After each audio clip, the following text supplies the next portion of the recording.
You're tuned in to the Girl Stop Playing show, and this is your favorite homegirl, Koereyelle, here to encourage you to stop playing with your potential and start working for what you want in life and in love. You already know that I'm bringing you the information and the conversations to help you make the money and get the honey. You can have it all as long as you are willing to work. And today's guest is a working woman who is proof that you truly can make the money and get the honey. She is taking over the real estate game, right? But today we're not talking about business. Today we're going to get all up in her business. Well, come on then. Welcome Come to on the then. What you studio. gonna do? Yes, Egypt Sherrod is in the building. Hi, baby. How are you? I am so Hi, good. babies. Yes, I'm so good. I'm so good. So excited to talk to you. Thank you. I'm excited to talk to you. We were as well. having a moment. Am I supposed to kick my shoes off? I mean, by the way? you absolutely can. Let me check This and is see like if low my- pressure for me. So every week I'm not I like, gotta what see shoes if am my I going to wear? toenails are done. Okay, No, you're they're- good. they're- You can't. they're like my toes don't never. a 7. Look, my toes are never done, and you can't really tell. So don't worry. Nobody will know. Your secret's safe But with you me. look very comfortable. Thank you. Okay. This is supposed to be like, the living room. Just kick your shoes Yeah. off, have some girl talk. I like it. Yes. So we were talking before the camera started rolling about the fact that we've kind of been connected for years. When I had the Single Wives Club, we honored you with the Claire Huxtable Award. You did. That was very nice. Yes, it was. And what I heard year after year from the women who we honored is like, wow, nobody has ever highlighted me for being a wife. Nobody has ever highlighted me for things outside of the work that I do, which as a now wife, that is work, right? Well, we were just saying that. I don't think people really understand the struggle. It's a grind when you're balancing marriage and hanging from the chandeliers for your husband at least twice a week. Yes. And then, Is that okay? We'll get back to that. Go ahead. And then I have 3 kids. You have 2. Yes. You have 2 babies. Yes. So you get it. Yes. Now, Oh, right? I get it. And then still living out your dreams, pursuing your heart's desire, what you lay down and sleep thinking about, and wake up in the morning thinking about. Yep. Because I can come up with a list of things that I want to accomplish for myself in a week. And then every morning I get up, and next thing I know, the day was about gone. the kids. Yep. The day was about, or I had to run up to the school because one got in trouble, or I had to, and I'm like, Something. Oh my God. Life be lifing. It's a struggle to stay on track with your dreams. Yeah. How do you do that? When I do, I will let you know. You know? Okay. So that makes me feel better because if I'm being honest, and this show forces me to be honest, right? Because I can't be asking y'all to be honest and then I'm like not telling my business. But if I'm being honest, even with myself, I for sure can say that becoming a mother, I did not, you know how people say like there's nobody hustles better than a mom. Like when you become a mother, your hustle is going to be I have not experienced that. I still feel like I am grasping at trying to catch up, trying to figure out who I am, who this version of me is. How do I operate? How do I manage my time? How do I still have a version of myself outside of who I am to everyone else? Number one, congratulations for living in your truth. Okay. But you got to give yourself grace. Okay. Because I believe you said you have a 6-month-old. 4 months. A 4-month-old. and then 2-year-old. And a 2-year-old. Crazy. It's crazy. Give yourself grace. This is the period in your life where you're nesting. It doesn't mean this is all you are or all you're going to be. It doesn't mean that things won't change. What I will say is there's a lot of credence to the idea that nobody hustles like a mom. Because before I had my kids, I was out, I was on the radio in New York. I was on TV, on BET. I was hustling, but it became different when I became a mom because every minute away from my children had to count. Right. Every hour that I was off doing something else and I wasn't breastfeeding or I wasn't, there to be mommy, it had to make a difference in some big scheme of things in my life. So I was grinding like never before. I think I got more done as a mom, and I can recount, my accomplishments than before. I thought I was doing something. I was So what am I doing? How do I do then. that? How do I? Okay, not how do I do that? Let me not say that. At what point is this gonna start to level out for me? But you see, and that's the thing. It's not. Let me just say something. Let me just say this. As women, we carry a burden.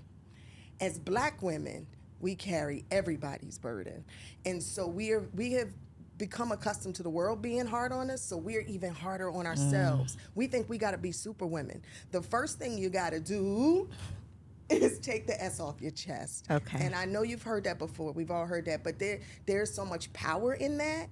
Who are we trying to be super for? allow yourself to be the human being, to feel, breathe, touch, be fully present, to be fallible, to fall apart. It's okay to fall apart because then the beauty in it is you can put yourself back together again. And so like now my spirit animal is a phoenix. Okay. Because I know that you're Rising. like, where's she going with No, this? no, no. But, Go, let's go. But for real, for me, when I have those moments of just feeling like I'm on rocky ground and I'm not on track, and you know my kids and everybody's taking over my world, I think about a phoenix, and I'm like, it's okay to sizzle out and fall and burn to ashes, because I'm going to rise again stronger. And I do each and every time, but it's a delicate balance. It is. But if you want to have it all, and you can, Oprah said this to me when I talked to her, you can have it all, sometimes just not at the same time. That part. And that's okay. That is the, I guess, like the unspoken truth of becoming a mother. It's and the best way that I could describe it is almost like you're mourning. I was mourning. Don't laugh at me, Egypt. I'm over here like, listen, no, don't tell your tubes. Don't tell your tubes. But listen, people are not saying these things. And then you think that you are crazy when you have these thoughts. But it's almost like mourning who I was. Before. Who were you before? I had time. I feel like not that I don't have creative ideas anymore, but I feel like my ability to get up and make it happen versus when the clock strikes 4, I got to get those kids. That's real. It don't matter what creative idea, what workflow I'm in. That stuff doesn't matter because the clock has struck 4 and now I got to go. It's like I turn into a pumpkin like Cinderella. Like everything just falls apart and then the next day I'm trying to pick it back up and start. I feel like every day I'm starting over, picking the pieces back up. It does become more of a challenge of time management. But what's the alternative? Like, let's be fair Girl, to ourselves. no, we don't want the alternative. No. Let's talk Okay, about, let's I talk think about we it. have to talk about the alternative, right? Because that's how we soften ourselves. Okay. This is how we begin to live the soft life. Come on. Right? Let me close my eyes. This whole Okay. soft life movement, right? Is number one, we talked about taking the S off of our chest, but then really being in the present and saying there are so many women who, number one, feel like they can't find a good man. They feel like they can't. You're married, yes? I am. You're yes. in love. Get me You love together. your man? I You got a love good him. one? Love. Okay. So I have friends who are literally in their 50s and have never had a serious relationship. And they're good people, they're educated, they're beautiful women, but have not. So this is the reality for a lot of people. So that's blessing number one. Okay. Count it. Okay. Number two is there are people who have waited because they focused on their career for so long. And they waited and waited and waited to have babies and then couldn't and are now dealing with that reality. You got two. Give me. Okay? So there's that. And you have a career. Look around. You and Little, we're sitting in, all right, we're sitting in her studio that you created, your content studio. Baby, you did this. Shut up. Shut my mouth. Babies, right? Okay. Yes. You know what? You're right. You're right. Talking about Okay. here. Give yourself some grace. Count my blessings. Yes. This is a phase, and you're constantly growing. Yes. Right? So this is just the season that I'm in. Relax. Yeah. I think, I used to say, every baby you have gives you something and takes something away. Like, so my first gave me patience. Okay. But she took my waistline. Okay. I don't know if that was a fair exchange. Come on, sis. What? Okay. My second one, she gave me ideas. During that pregnancy, I allowed myself to be in a creative space, and it was just like genius ideas were coming to me. But she took my eyesight. Girl, did you see these? Did you see these progressives? I saw you pull out the glasses. I did. So, it's about balance and give and take. It's an exchange. Okay. How old were you when you had each child? So I was 36 when I had Kendall, and I was 42 when I had Harper. Were they both planned pregnancies? Okay, so now we got to take off our shoes. Okay, get comfortable. So just know, like, when I met Mike, my husband, that was, more than 18 years ago. Wow. And he had a daughter. He'd come out of a marriage. I made him show me his divorce papers. Smart woman. Y'all know, I was like, look, before I give you my heart, I need to know for sure. Because the baby mama keeps ringing. She's stalking me. So I need to know why. What's happening? So he showed me they had been divorced, for 3 years. And he's got this beautiful 3-year-old little girl. And I was so scared. I had never been a mom. I didn't know what it meant to be a mom. I was a narcissist and, indulged in my life. And I could be. But now I had to like step into this new role, which when I gave myself grace, I was more afraid of her than she was of me. Okay. And when I gave myself grace and I said, you know, I may not be able to give her all the things a mom can give her, but what I will give her is love and truth. And out of that, I got a daughter. So that was really my first. She's 21, just graduated from college. She's beautiful. We're proud of her, magna cum laude.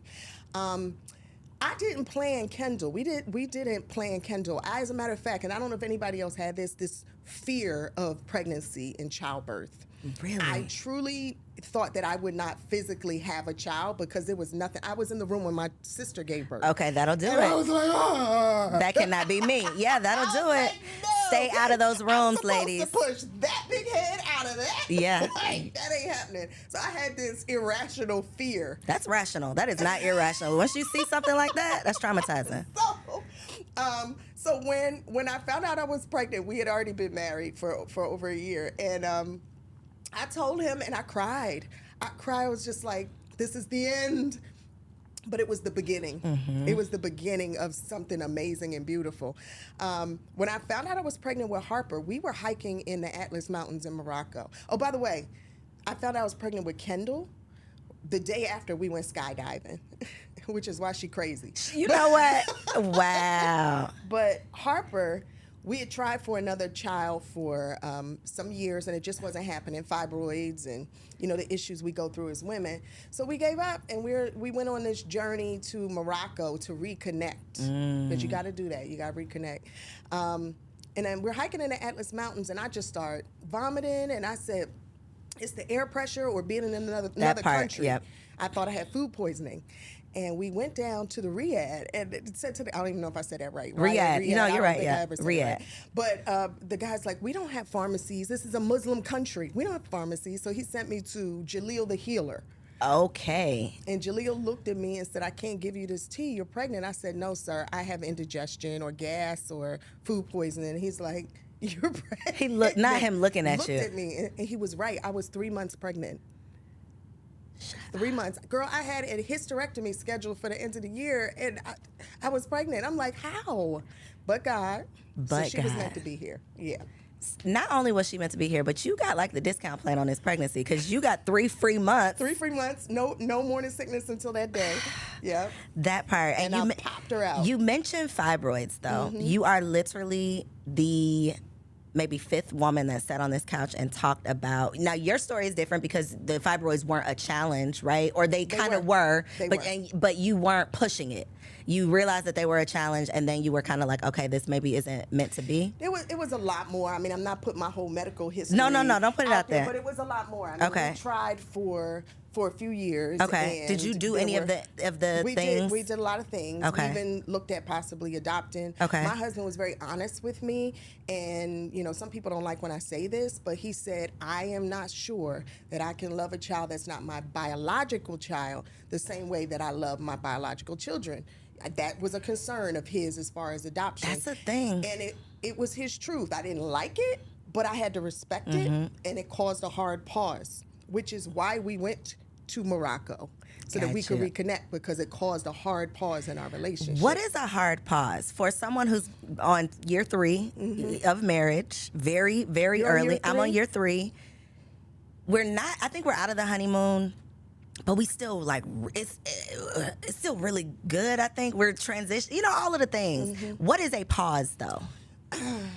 Well, it's different for different people. Okay. What I'll say is, you know, when you're with somebody for life, there's going to be times where you fall in and out of love with each other. You may still like each other. Sometimes you may not like each other. You might love each other. Sometimes you can't stand one another. You're going to sleep in separate bedrooms.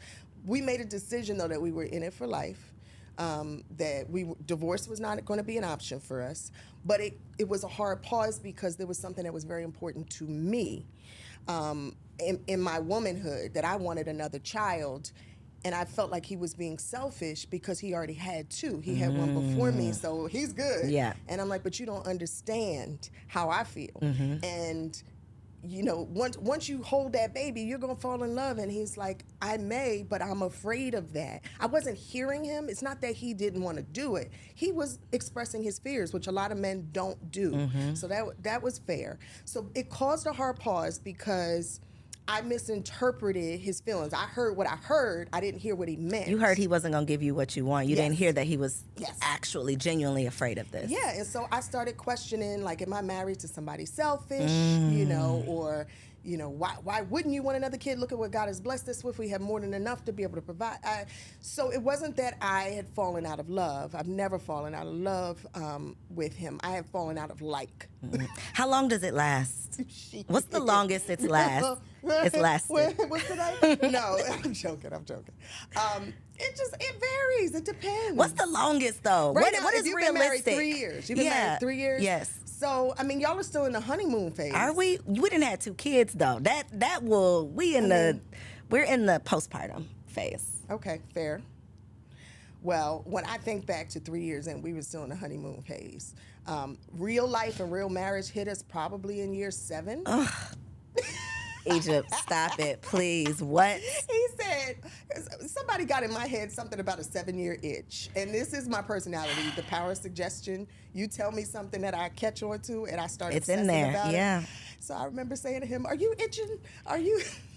Wow, it's like it's year 7, this must be. Else? Like, you know, I remember, but year 7 things got real because it's where you have to just sort of reevaluate. You fall out of wanting to just, let me not say that. Not everyone, but for us, I fell out of this space of just wanting to make him happy and more about making myself happy.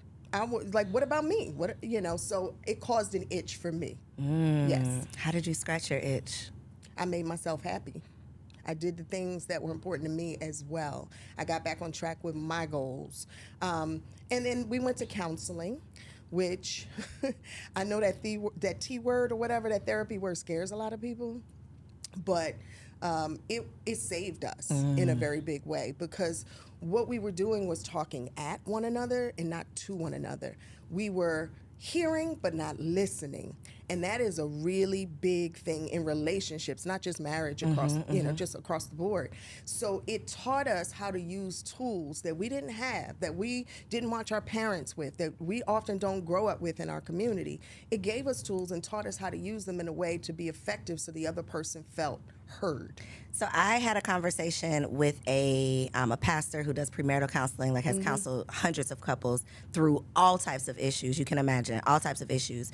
But he literally said to me that at the root of 1,000 issues, it comes down to communication. It comes down to not feeling seen, not feeling heard, not feeling appreciated, valued, respected, whatever that you just aren't getting from your partner, but you don't know how to properly communicate that, or they don't know how to take it. So what would you say is one, like right now today, if you leave this studio and he gets on your line and you are like, he says something that it ain't the right thing, what is your response today versus what it would have been maybe pre-therapy?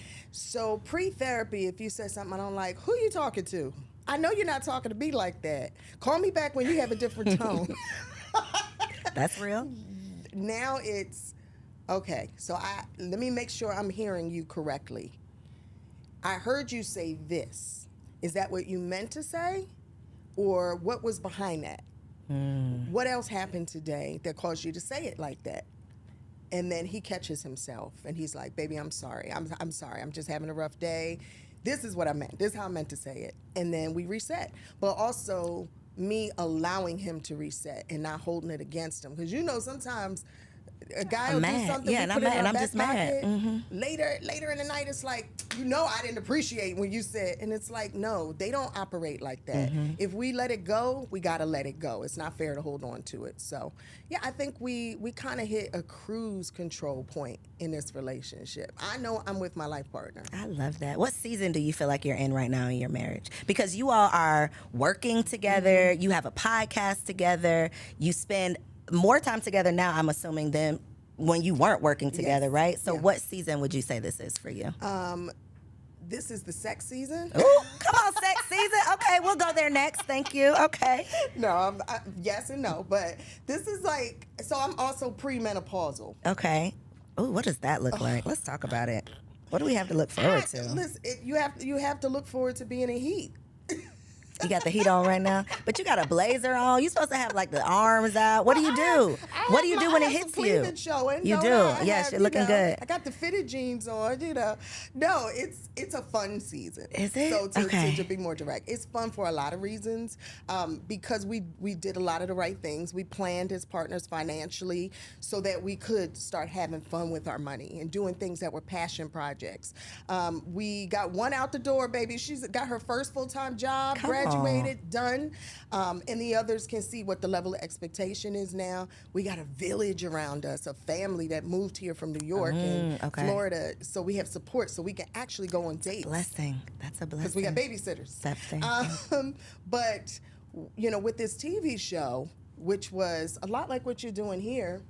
Oh, We'll think about it. So during the pandemic, Mike and I were working at kitchen table office. Right. Because that's what a lot of us were doing. And he just turned on the cameras. Which is essentially what you did. You turned on the cameras to have a good conversation with somebody. And he just started filming it. And we put it together in a little sizzle reel, and now we have a show with 19 million viewers. Look at that. Look at God. Look at God, right? yeah. So we are having fun, really just kind of living out what our dreams are. Is there pressure behind that? Because I've toyed with the idea of television, obviously. Yeah. It's got to be the right thing, obviously. But what is the real about reality TV? Is that considered? It's reality TV. It's a loaded question. Can you be more specific? You want me to get more specific? Okay. What is the effect of reality TV on your real relationship? So, yes, our show, Married to Real Estate, is reality TV. However, it's different from reality TV as we've come to know it because you're following our family business, you're following our clients' renovations, and then you're following our life and our marriage, right? But I think that's more like thirdly. So it's different because it's not, a lot of the reality TV we see is set up for drama. Right. It's set up for interface, That's not our life. Our daily business brings drama. Right. But it's good drama. It's exciting drama. And it's not personal drama though, right? No, and it's not hurtful because we're a loving family. And we made the decision early on that if this journey of television in any way affects our kids negatively or starts to have a toll on our marriage, we'll stop. We'll stop. Because what a lot of people think you get rich from being on TV, you don't. What you get rich from? You just tell us. You get rich from There's the other stuff enterprises that comes you create around the platform. Gotcha. But I like to think I was very well off before television. Yes. Because I had done a lot of things in real estate and in radio to set myself up before I was even married. But, this is great. It's a platform that we now have to actually show who we are full circle. Right. Because people have snapshots of who they think you are. So has there been a moment, I don't want to say yet because prayerfully, there won't be, but has there been a moment where something aired and y'all had to have a talk about it? Yes, child. What was it? Tell us about it, Idra. What was it? I wore a lace front wig. And... Okay. 1 second. Hold on. Because, see, this is what's hard. TV, you got to look right all the time. And it's hard when I'm out here working on a client's Right, you're wall, actually working. We're working. We're in the field. We're doing construction and design. And so, I got a lot of people saying some negative comments on social media like, oh, she gained weight, or oh, why does her hair look like that? And no matter who you are, you see it and you try to put it out your head, it does affect you. So it got in my head a little bit. And I was like, I got to pull it together. Let me go ahead and put those Spanx on while I'm knocking out that wall. And let me go ahead and put some full eye makeup, some full lashes on and all while the things. I'm lime washing the wall. And let me try this lace front fad. That lace front is not for everybody, baby. Hold on. You got to know how to put it on right, too. You put it on yourself? Well, my friend Koereyelle made it. He made a beautiful human hair wig. Okay. This is hysterical. Okay. He made this gorgeous wig. It looked like my hair. He made it my length, just so all you got to do is pop it on when you don't have a good hair day. But he didn't teach me how to properly adhere it. That part. So we're doing what's called the confessionals on TV where they interview us. And I guess it just kept sliding back. Now, Mike is sitting right next to me, and I got a whole room of cameramen in front of me. Not one of them thought something was wrong with the way my wig was Nobody's, ma'am, something's happening. So I'm in bed watching the episode, sick that day, and I see my wig on one cut here, then it's here, then it's here, then it's here. I was mortified. I screamed, Mike, get your ass up here. And he comes upstairs like, yo, what was up with your wig? I was like, exactly. Why didn't you say anything to me when you were sitting directly next to me the whole time? Like, stop the camera. Man, I got no do-overs. Our show is on in 5 countries. 5 countries saw my wig jacked. Wow, what a day. What a day in the life. Yeah, I needed a do-over on that one. Wow. How do you not take things personal when people are personally attacking you? Well, not many people know me. They don't know. They know of me. They know Egypt from TV, but you don't know me. So you're not really attacking me. You're attacking that TV character. You're attacking whoever you built me up to be. But you just tell yourself that and then it's okay? Like No. Okay, because I'm like, okay, I be telling myself all the things, but someone will say the wrong thing in my comments and it still is going to trigger me. Yeah, no, somebody said I had a really big forehead one time and it stuck with me. So I was like, damn, is it? So I'm always like, Mike, does my forehead Is it look really big? that big? It's not big, Egypt. I mean, I never thought I had a big forehead, but I mean, look, we're human. So words hurt, you know, and people sitting around with keyboard courage, texting and tweeting and all of that, and then they at you. You have the audacity to at me, so you want me to see something horrible. Somebody sent a comment one time that said, how did Egypt get her husband? He's so fine. Like, how does she get him? And I'm like, damn. And it was a woman. Of course. So, of course, I went to her page and I wanted to see. And then I was like, oh, baby. Okay. All right. I'm just going to leave that one alone. I see why. Okay, I got it. Yeah. I just, you know, it's so easy to sit back anonymously and tear people apart. And bad news travels faster than good news. Truly, I pray on it. And then I let it go. And I try to be who I tell my kids to be, which is, you know, people are going to say things all the time. You got to know who you are and whose you are and stand in that. I might not be young and spry anymore. I might not have a size 5 waistline anymore, but baby, I'm bad. Hello. Come on. And I stand in that. How about you? I love it. I'm still figuring it out. People, I think I do. I think that because of like how my brand has evolved, I've always had a very positive brand that was all about love and community.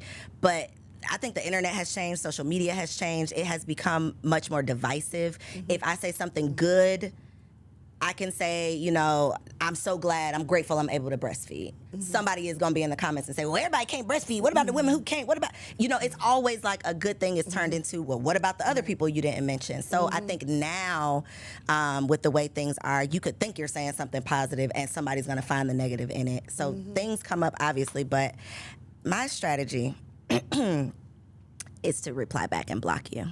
That's what I do, Egypt. That's what I do. I should do that, shouldn't I? I reply back so you see it, and then I'm blocking your ass because you're not going to respond to this. That's a good one. You just silence I it. might be immature. That's what I do, though. I don't block. I'm wanting to see what else they're going to say. Not me, because this is the thing, Egypt, and I hope this don't give y'all ammo, but I'm not very good at, like, verbal art. Like, I'm not What do you gonna mean? sparring. I might have one good comeback, but then after that, you probably gonna win. So you go straight to the hands. You like Jocelyn Hernandez.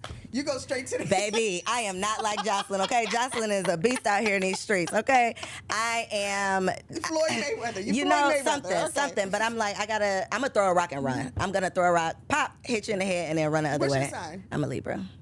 I avoid conflict. Yeah. Okay, I have 2 Libras Very in my much so. life. I would Really? say, I would say they're much the same. Yeah, we are what we are, you know. No, so I'm a Scorpio. Okay. So we don't bother anybody. Okay. We live our lives, but if you back us into a corner, You gonna come out swinging. we're gonna sting you to death, Yeah. and we won't stop. Yeah. We won't stop. See, that's my thing. We'll be I'm vicious. not coming for you, but just don't come. You Yeah. know, I'm not gonna start a fight, but I will be a part of it. You know, like I'll have to participate, but whatever. Just don't. Just be nice on the Don't internet. try her. Just don't try anybody. Don't try That's my her. thing. Like, what are you going through in your life that you have to say crazy things to a stranger on the internet? But see, here's where we go down this lane, because I think that there are more unhappy people out there, and what the internet allows us to do, the social media of it all allows us to do, is watch voyeuristically at other people's lives. Yeah.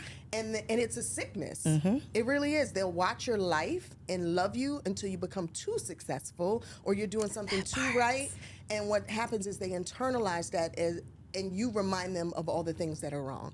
So I think that's the answer of it is, and Will Smith said this to me years ago. He's like, worry when people stop talking about you. Worry when they don't respond, because as long as they're talking about you, you're on the tip of their tongue, they're your publicists. They're going to keep your name in these streets. Good, bad, or ugly. They're going to keep you popular and out there. So, I mean, there's that. We all deal with it. Okay, so I won't take it. I'm going to try not to take it personally. I'm going to think about you next time. Hopefully there's not next time. Just leave me alone. You mentioned, though, that you were Egypt before you got married, right? You were very much so a complete person. I think a big fear for a lot of women, as you mentioned, the women who are doing the career thing, like dedicating their life to that because they want to be in a certain place before they settle down, before they get married, before they do the things. And so a lot of high-earning, high-achieving, successful women fear marriage for different reasons. They might fear marriage because they're going to lose their freedom. They might fear marriage because of the assets that they've accumulated. They don't want to necessarily have to share those. Did you deal with any of that? Let's talk about it. I did. There was a transition from I to we and us, and it was a bumpy ride. I was a multimillionaire before I got married, and I'd worked myself from literally when my mom raised my sister and I, we started on welfare, eating cheese sandwiches and sugar bread, you know, because she was struggling early on before she built herself up and had us when she was a teenager. So that's what I remember, and that has always been behind my grind, is I'm never going back there. So I've done whatever I had to do, and when I met the man that I believe I recognized was for me, I got very scared that how do I do this? How do I relinquish control? How do I allow him to be the man and me step back and be soft? You know, so what tends to happen is there's like this struggle for for us to allow our femininity and allow their masculinity in and to exist in the same space. I remember one time my husband said I was mannish, and it cut me to my gut. But that's not how he meant it. He didn't mean like you look like a man or you're a man. He meant like, let me love you. Let's soften, trust me, fall into it, and let me love you. And my response was, give me something to trust. You know, I'll follow you anywhere if I know you're following God, and if I know you're doing right by me, I'll follow you. Better yet, why don't we follow each other? Why don't we just be partners in this? Why don't we? But it took years to get to that point of where we are now, where he could trust my femininity and I could trust his masculinity. But I will tell you, it came after prenuptial agreements, after postnuptial agreements. Y'all got prenup and a post? I didn't even know postnuptial was a thing. You didn't know that? How long do you have to do it?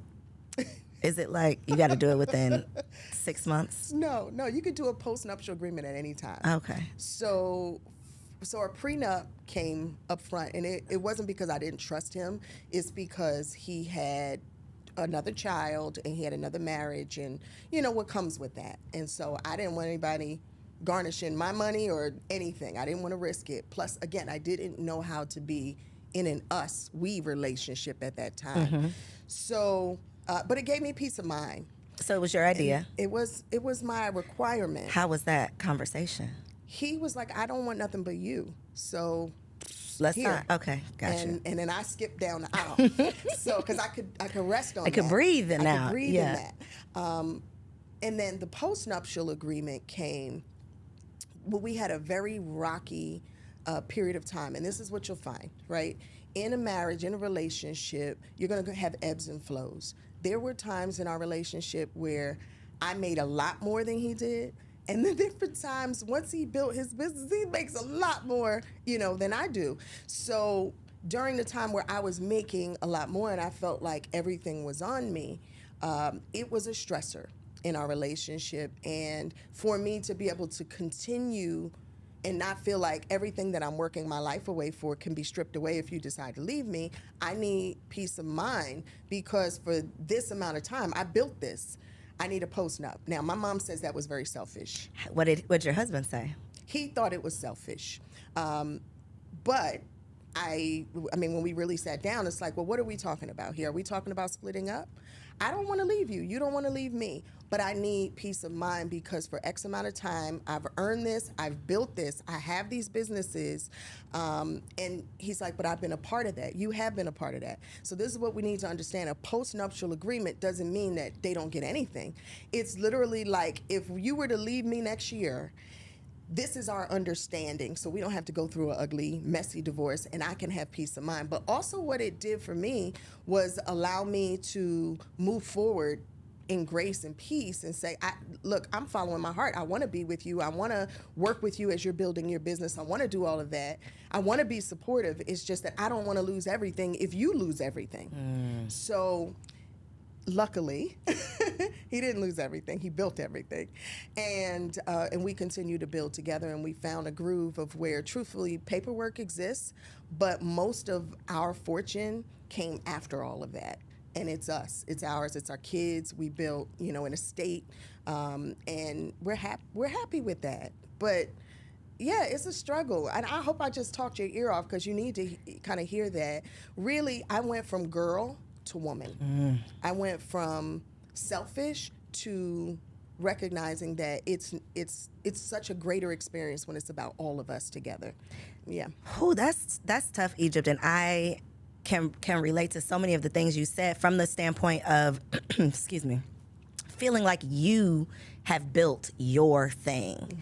And not even feeling, because honestly you had already built your own thing before you got married.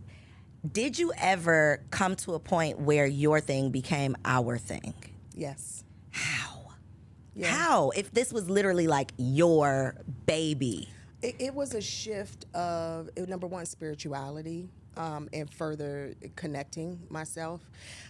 It was also in understanding the person who'd been there for me the whole time. Like, really, while I was mentally fighting and sparring and thinking I had to protect myself and protect assets, he was there. He was there. He never gave me a reason to think otherwise. Like, he never made me feel threatened. Like, none of that. It was all internal. It was all from my past, and a lot of the things that we do in our current relationships are a reflection of past bullshit that we've been through. And we gotta let that baggage go so we can be fully here in the present and enjoy and allow ourselves to be loved. And so I can laugh now because I feel like I was such a stiletto hustler and I missed it all. I missed the point of it all. Now in connecting, it's really not about money. As a matter of fact, people still, they ask me, Egypt, how I want to be like you. I want to create multiple streams of income. I want to own all this real estate. And I'm like, first ask me how to create multiple streams of joy. Because truthfully, it's that's important. And then you're not earning money. Money comes to you magnetically. You draw money. You call opportunities. You manifest the things you want when you're operating in a constant state of joy. Help me get there. What do I do? What do I do? I don't know if we can have this conversation. Come on, okay, we can talk after. Okay. But you know what? It's an individual journey. Got you. And there's no cheat code. Way. There's no cheat code. There's no map. There's no do it my way, to get to you're happy. No. Like, it really is a moment of you putting down your armor, putting down the weapons, stop fighting, submitting. Submission is a bad word for some reason. No. It should not be. It's a bad word for single women. It is not a bad word for anyone because of their thought of what that really means. But for people who, we don't have a choice but to submit. As a mother, we talk about submitting in marriage. Submitting in motherhood is like the ultimate. But it's so worth it. It is. No, it is. Yeah, and so, I was one of those. I was like, submit. Why would I submit? Who? No, submit. What you're doing is you're submitting to love. That person is submitting as well. You're submitting to the energy of the universe, and you're submitting to your calling and your highest potential. You're submitting to just living in an existence of gratitude, and what is for me is for me.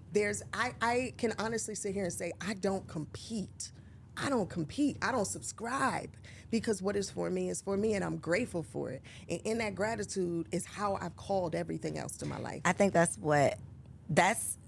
you're literally repeating back. And yeah, I'm sorry, I didn't make this show about me. I'm like, girl, get me together over here, okay? Hopefully this is helping y'all too. But I think it goes back to what with you redirecting my thoughts of really complaining and not finding gratitude in my blessings.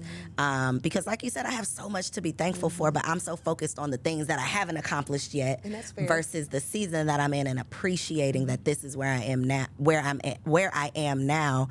And, you know, I'm working to get there, but I got to enjoy where I am today. So I've come to understand that everything is energy, right? The words that we speak are literally prophecy. And so when we say, I am sick, your body, your mental, your energy, your subconscious all makes you sick. When you say, I am healthy, I am whole, I am grateful, I have everything that I need, my life is abundant, the universe, the energy, your body, your psyche, every cell in your body follows suit.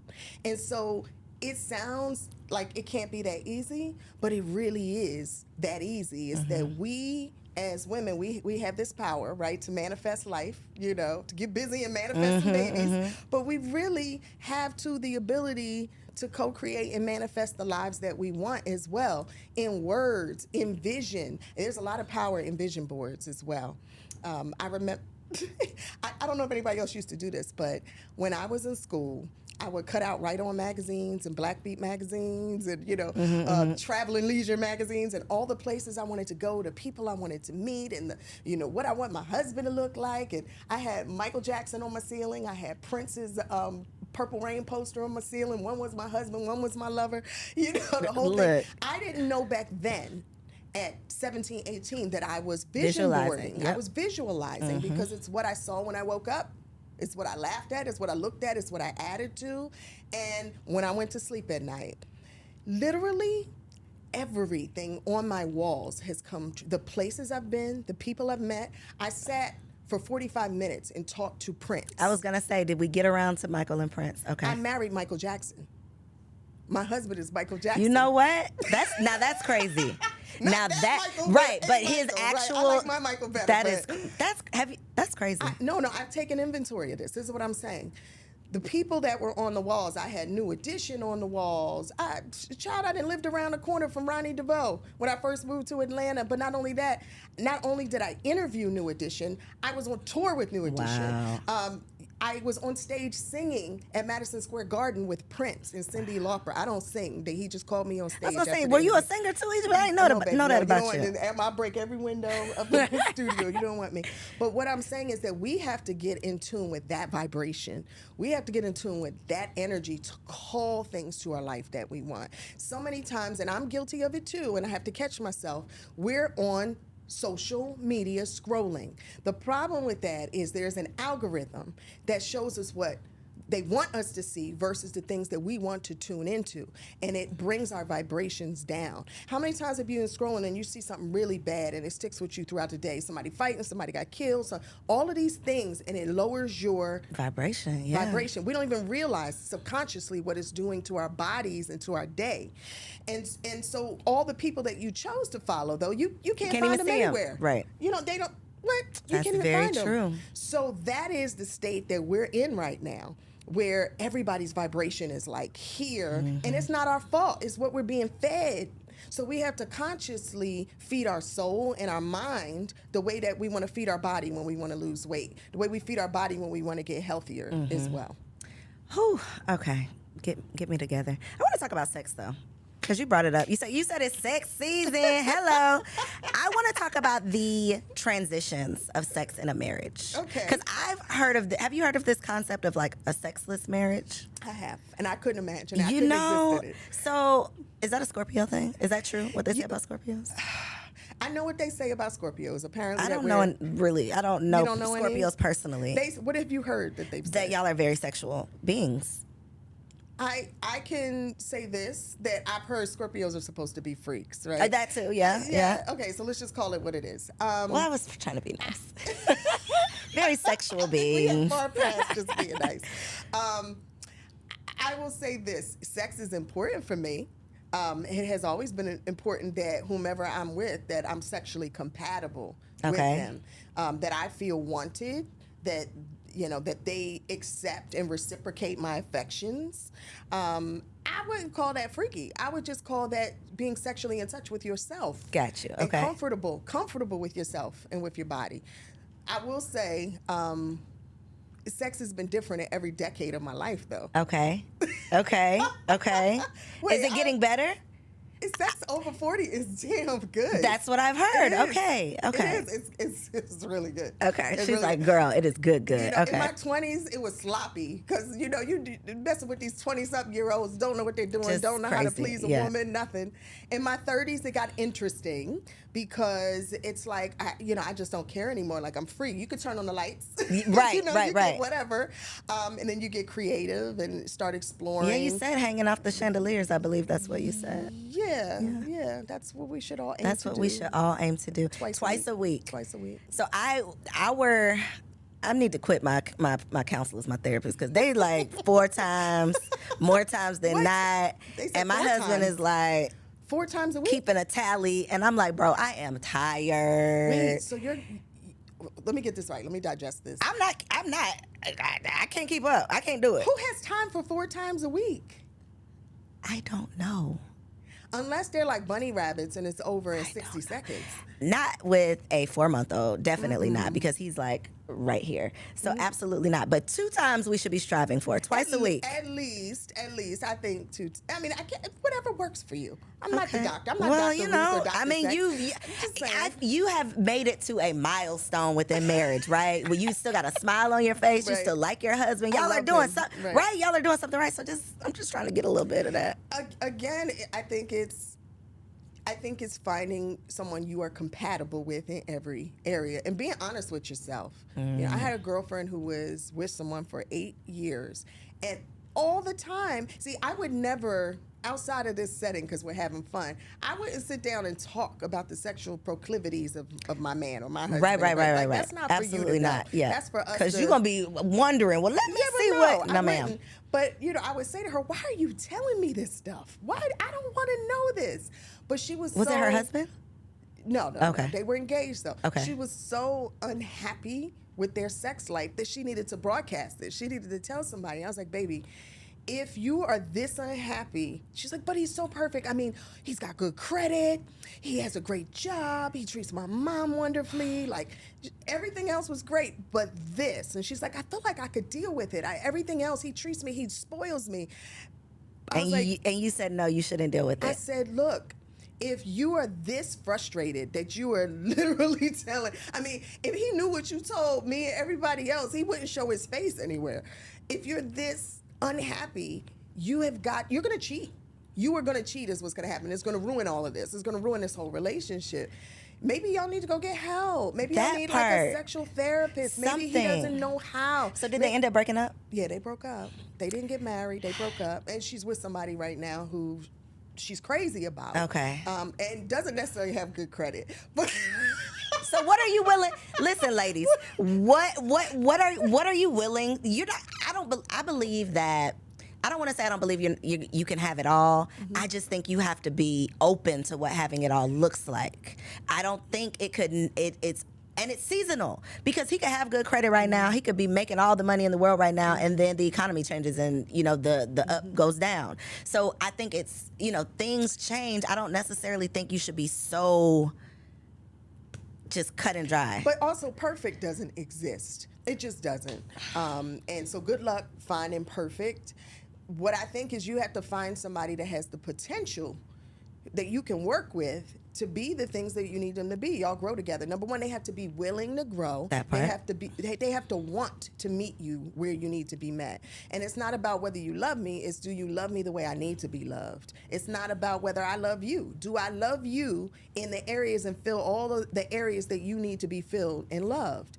And so if that works and you have the willingness to want to grow, learn, find the tools, put your ego aside, you can grow together. Because if I think back like 15 years ago, folks probably wouldn't have said I had it all, because I didn't have it all, but I worked. We worked together you worked to toward it, build right, and to be the partner that the other person needed.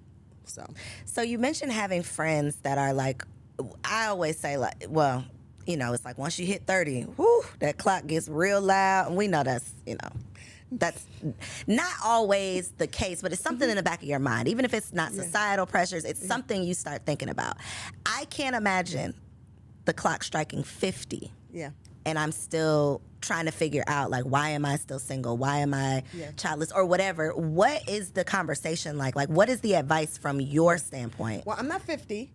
Well, no, your friends. No, you say you had a 50-year-old friend. Not you, Egypt. So, here it is. It's, I'm a girl's girl. I love my friends today. Like, if you got me, you got me. You got to ride or die all day, every day. I'll give my last. I love them. I'll fight for them. I fly wherever I need to go on the earth, and I don't have a lot. But the group that I have, they know it. They got me, and I got them. And so when they hurt, I hurt. When they cry, I cry. Because I feel like they deserve the very best. They deserve all the things, everything. And I'm like, but I just don't understand why you haven't, or why some guy hasn't snatched you up, because you're everything. You're the full package. It hurts me. One of my good girlfriends who, she's now over 50, and she wanted kids, and she wanted to get married, and it just wasn't happening for her. She called me one day, and she's like, I found him. Or he found me. She's like, actually, he's been in my life the whole time. He's somebody I've known since high school, and we reconnected. And I was like, interesting, but I'm still like, all right, on the fence. And sure enough, they're getting married next month. He has children. The reality of them having children together is probably not here, but what she said to me was so profound afterwards. She was like, now it all makes sense. She said, I waited and I prayed and I was devoted. There were times where I questioned God, like, where's mine? And, but I just did not settle for any old thing. And she says, now it all makes sense, because he is everything and more. She's like, girl, I would have waited 20 more years for him. And so the power in that and the encouragement in that is, everybody's time is different. I had another girlfriend who hadn't found the guy, knew she wanted to have a kid. She froze her eggs, and she had given herself a hard out date. She's like, if I don't find him, or if I'm not married by this time, at least I know that kids aren't off the table for me. She froze her eggs. She went. She decided that here's my heart out date that I gave myself. I'm gonna go ahead and do it. She was dating someone when this happened too, and she told him, if we're not having a baby together, if you're not marrying me, I'm going to go. I'm about to have this baby. About to have a baby, and he was like, "You gonna do what?" She's like, "Are you gonna impregnate me?" He's like, "No, I don't want baby." She's like, "Then we're gonna have to do a hard pause, and I'll see you in 2 years, because I am gonna go have this baby." She certainly did. She got a sperm donor. She had the egg implanted, and she carried it. She had that. And when I say her daughter is beautiful. Wait, what happened with the man though? Did he come back around? No, he didn't come back. Okay. He couldn't handle it. It was too much for him. Like, well, you gonna go do this without me, and you don't need me, and you telling me I see you in 2 years? But she has another man in her life now. And I think he's perfect for her. He accepts her daughter, loves her daughter. He has his own children. He was divorced and the whole thing, but they're at this other phase in life. Right. Everybody's path is not the same. Right. Everybody's happy is not going to be the same. But if you know you really want something in this life, don't settle, is my point. Don't settle. At all, because that's the biggest deceit that you can do to yourself. I think that is the other downfall of social media. It's the timing of everything, because it appears, you said this when you first sat down, it's like you might think you know somebody, but you know of them. You don't really know them, especially on social media. You literally see what I want you to see. Nothing else, no other details. Girl. So you think that my life is, it's just unfolding perfectly and beautifully, and I never have a bad day, and everything I touch turns to gold, and whatever you think about people, and then but your real reality. So your stuff is a mess. Your life is not, quote unquote, working out the way you want it to, but you look at everybody else like theirs is. And I think that sometimes is a struggle as well. I think that, it's created imposter syndrome. For sure. There are a lot of people who have created these lives on social that's really hard to keep up with. Like I was at an event recently watching someone who's very popular on social media, just kind of like observing, and there was all these cameramen and just following conversations and like following this and staging pictures and like following. And meanwhile, I was having so much fun at this event because I was there in the moment, and I was building real relationships with people, not shooting content to look like I built relationships with people, or just to be photographed with certain folks. And I was like, God, that looks exhausting. That part. That just looks just keeping up, putting on. Exhausting. There was before social media, there was this world that existed where people really connected with one another, really built solid relationships, did what they said they did, or better yet, never told anybody. Because if you really want to be rich, you really want to do it in silence. Right. You don't really need everybody to know all your moves and etc. So I miss that, the good old days. The good old days when it wasn't like I'm actually in the moment. I'm not trying to capture the moment. I think that is you're missing life. Yeah. I think filming life. You think it's coming back, or you think it's over with? Well, I do think there's a shift. Do you feel it? My perception of the shift is people are sick of social media. People are sick of trying to put on. People are sick of having to show up in order to make money. People are sick of just what it has turned into, I think. Like, I have to get on Instagram and dance and make reels if I want to make money. No, ma'am. I think we're waking up, too. Just a lot of us. I give credence to COVID. It was that hard pause that all of us needed. And sometimes when we can't slow down, God will slow us down all the way down, put the full brakes on. Where people started to just like want to go outside and earth, put your feet in the grass and, to pray and to, meditate and feel the sunshine, get some vitamin D on their face instead of in a little hole doing this all day, I would agree. There's definitely a shift. I can feel it happening. I worry, though, about the younger generation because, again, I have the smaller ones, and I worry if the world that they inherited, this way of connecting that they've inherited, because it's addicting for them. Like, Very I watch much my so. 11-year-old. I can't pull the phone away from her. I'm like, no, and throw it across the room. But I worry where we're going to be moving forward because they don't remember what it was like before. There is no before There for is them. no before. This is their norm. Yeah, I think that I am the last generation that remembers like payphones, like pager. I mean, we've experienced like the internet. I was young enough when the internet came out that I could say I was like in middle school. So I kind of grew up with the internet versus kids today are like, they got a cell phone. Like my son can do all of the things and he's 2. So it's like there is no before. Like your time on earth started with this level of technology. But hopefully I think because we are starting to evolve, I think it's going to affect how we parent and the level of access they have because we are seeing like the negative effects and we don't want that for our kids. No. It's funny when you said your generation is the last that remembers payphones. Like I literally had a flashback of calling my first boyfriend. I had to find him in the yellow pages. I was at a payphone. Had to find his name in the yellow pages. Why he didn't give you his number? I have so many questions. What? I don't know. I don't remember. I just remember God, looking through the yellow pages. Because I was like a block and a half up from his street. I was like, I'm going to call him and see if I can stop House by. phones, yeah. And his dad picked up and I was like, is Paul home? And he's like, he's home. And I was like, oh, can I speak to Paul? You had to have yes, right. When you call don't call my house. Yeah, man. But see, the that's good old the days. stuff. That's the stuff. Those are the real skills. Like, it's. My first cell phone was like this big. The block. It was the big block. Okay, so really quick. We're not talking about business, but I do want to talk. I want to ask you just a question about real estate because that's your jam, and it is not my jam. Okay. I'm tiptoeing on the marble floor towards the real estate, right? Tiptoeing. In the sense of, okay, so when I met my husband, he had a rental property, right? He's a real estate agent. He had a rental property.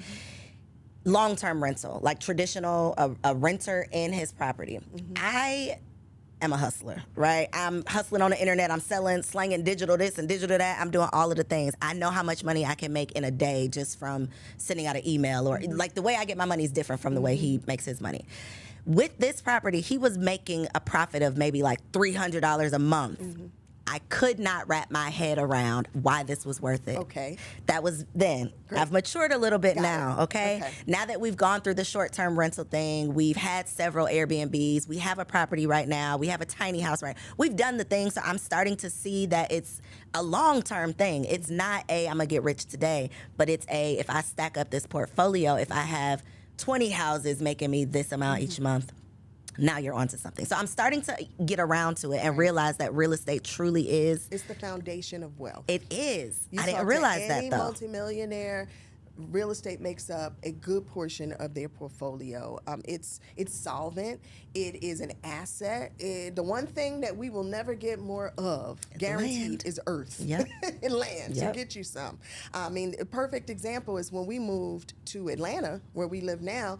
We moved here 11 years ago. 1 acre of land was approximately $14,000, anywhere around the Atlanta area Metro, within 30 minutes. Right now, 1 acre of land, if it's level, might cost you $300,000. If you got to do some work and improve it, you might get it for about $160,000. So real estate is a long play game. What I would say is, as long as the property pays for itself. I know you said he got $300 a month. Okay, so he was doing good. It paid for itself because someone else was paying that mortgage. The way I look at it is, it's a pension. It's a retirement plan. This is the way everybody should look at it. Is if you buy yourself a property, $500,000, and you have a tenant in it that's covering all the expenses, leave it alone. Let it do for itself. As a matter of fact, accelerate the mortgage payments, because if you pay one additional principal payment per year, you've knocked that 30-year mortgage down potentially to a 15-year mortgage. And then in 15 years, you have $500,000 that you can turn into an annuity that pays you for the rest of your life. You can keep it, and now that's free cash flow as well. I mean, there's so many ways to flip it. You multiply that several times. I mean, there's nothing that can do what real estate does. I'm learning that. I feel like I have not cheated myself, because it's all a process, but we're in the process of selling our property we have now, and now I can see it. Now I'm like, okay, we've been doing Airbnb, we've been sitting on it it's only been 3 years, but even in that 3 years, I can see the appreciation. the appreciation of it, and I'm like, Damn, girl. Yeah, I'm like, damn. What? Why did you listen to me? That's what I told him. I'm like, why did you even listen to me? I didn't even know what I was talking about. But those are the things that I think it's important, especially as women, to be learning and always constantly just seeking to continue to develop ourselves. Because a lot of times we are the nucleus of these households. What the kids know comes down to us. A lot of times what our men are doing comes down to us. And if I don't know what the hell I'm talking about, I got to get myself together. Give yourself some grace. The only question I have for you is, why are y'all selling? Why sell it? Why are we selling? I think we're going to do it again. Okay. Question. Okay. Unless you're paying all cash to do it again, with interest rates being 7% ridiculous right now, which if you got it some years ago, I'm sure you probably got it in the 2s or 3s. Okay. You're going to pay more for the same asset. If that is paying for itself, never sell. That's the rule in real estate. If it pays for itself, never sell. Do you do any short-term rentals, or you do long-term? No, I have short-term rentals as well. My 11-year-old has her first investment property. She has a 5-bedroom villa 10 minutes from Disney World. She made it. Y'all can stay there too. She made it a theme. So every room's a theme. She's got the Harry Potter. She's got the Minions. She's got the Star Wars. I mean, it's kind of insane. It's got a pool, and that property brings in, after expenses, about $4,800 a month. That money, we take it, we put it into a fund for her, so she's going to duplicate. We're teaching all our kids, how to duplicate. So by the time they graduate college, we were behind on Simone, but she's my eldest. But by the time they graduate, they don't have to work for anybody else. They have cash flow properties. That is beautiful. You should teach a class. This is the class. This is the life well, class. Teach me more. Like, how do I set my sons up? Well, okay, if you teach me this podcast, I will. I got you. Look, I got you. But these are the conversations that I feel like, because I can be honest and say, I just didn't know what the hell I was talking about, and I was 30 years old, right? Imagine if my mom would have explained this to me at 3. Well, see, we do what we can with the we tools do the best, right? We do the best right. that we can. But that's the whole point of this platform is, you are going to know something. You're going to contribute something to the conversation that I just don't know. Everybody who sits on this couch contributes something. So it's like, if I can pull, Egypt done told me I got to do this, Nicole done told me I need to do that, Maddie done said I got to do this, and then I can just really pass it on. And do you have an estate plan yet? And you don't have to have an estate to have an estate plan, guys. We have a will and trust. Okay, you have a trust. Yes. You have a will. Wait, I just lied. We have a living will. What's the other thing? It's not a trust. We have talked to advanced directive. We talked to an attorney to do the trust, but we haven't done the trust yet. Okay, so the trust is the most important thing you can do right now, but especially you got guests that are waving. Okay. Especially if you have assets, like you said that you guys have, because at the end of the day, you want those assets to be able to pass to your children. Everything Protection, we're building, right, is so that we can build legacy. You need those protections so that you don't get taxed to death in your death. That's a thing. You know, and also be able to transition assets very easily. So, and that's easy. It's a document, and it's not expensive, guys. A lot of times you can, Is it not expensive? It is not expensive to do. You did it yourself? No. You had an attorney, right? I had an attorney do it for me because it was a little more complicated. Right. We got corporations and different things. So That I had an thing's attorney been sounding do it. real expensive. All the attorneys I didn't call. Okay, we'll talk. Because it's like, It what? cost me a total, and I have it looked at about every 5 years. I just want you to look at it and make sure it's everything still still good. applies. But when I initially set everything up the way I needed to set it up, it cost me about $4,000. Okay. And then when I had to modify everything and move corporations and move things around, it cost me maybe another $6,000. Great investment, but it's worth it on the other side of the average estate plan. If you're going to have an attorney do it, is about $2,500. Okay. Okay. Give me your people. Great investment. Give me your people, because that ain't the numbers I've been hearing. But we can do that. I'm interested. What numbers? I mean, I haven't heard anything less than $5,000. Okay. Which is well, then if so, I don't know all the ins and outs. Yours could be complicated. It could be that you require. girl. If yours didn't, no, I don't require no more than yours. For sure, it's not what yours is looking like. But okay. my first time I got it was some years ago. So inflation, everybody's charging a little bit more. Yeah, but what I'm saying is, you can literally go online and there's docs online that you can download and tailor. Really, the thing that makes it official after you fill it in appropriately is that you get it notarized. Gotcha. Okay, and that people know where they can find it. So really, these attorneys are just charging because they know what needs to go. Yeah. They know how to properly, they can save you time, I guess. I'm going to tell you what I learned recently that I didn't know. Recently, as in like the last 2 years, was that I should have also had an irrevocable trust. I have a revocable, but the power in an irrevocable trust as well, and why you should separate them. So you need multiple. Oh God, it's a lot, and I think this is why we don't ever have our ish together, because we start hearing the conversations like, oh my God, all of this laundry list of things that I have to do, and then we're intimidated by it, and then we don't do it, and then we die, and then our family has nothing. But that's why I am not an expert. I know people look at me as an expert in certain things. I'm not an expert. I'm a sponge. Every room I go in, I want to learn. How did you do that? Yeah. And because that's how we should live, is always wanting to learn and be hungry for information so that we can leave legacy and not debt. Yes. I've enjoyed this conversation. It took many twists and turns. I have appreciated you. I have learned so much myself. I got some questions for when we stop rolling. But this was good. Yes, it was. I appreciate you coming on down. Meet you, right? Because we've been seeing each other. We've been seeing each other, but we got to know each other today. So thank you. Indeed. I appreciate you. Thank you for having me. Look in that camera right there and let the people know where they can find you online. If you got something that they can support, let them know. Yes. Hey, guys. So you can find me, Egypt Sherrod, on everything. You can watch Married to Real Estate on HGTV, stream on Max as well. Catch our podcast, Marriage and Money Podcast with my husband. Just look for Egypt and Mike on YouTube. And in October, because I don't know when this is going to run, I'm just going to say October, I'm dropping my furniture line, Indigo Road. Yep, wallpaper line you can find on Wall Pops right now. Congratulations. That is amazing. Y'all, please support all of the things, okay?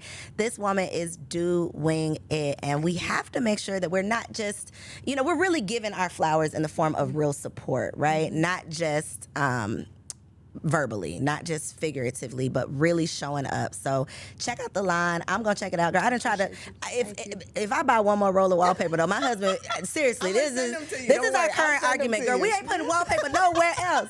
I'm like, but I found one, so I'm gonna try my best to support this wallpaper line. Okay, send it to me, because then I'm gonna be like, I didn't buy it. It was a gift. In your studio. I will. I will. It'll be a gift, so I won't have an argument behind that. Okay, but thank y'all for tuning in. Let me know down in the comments something that you learned from this conversation.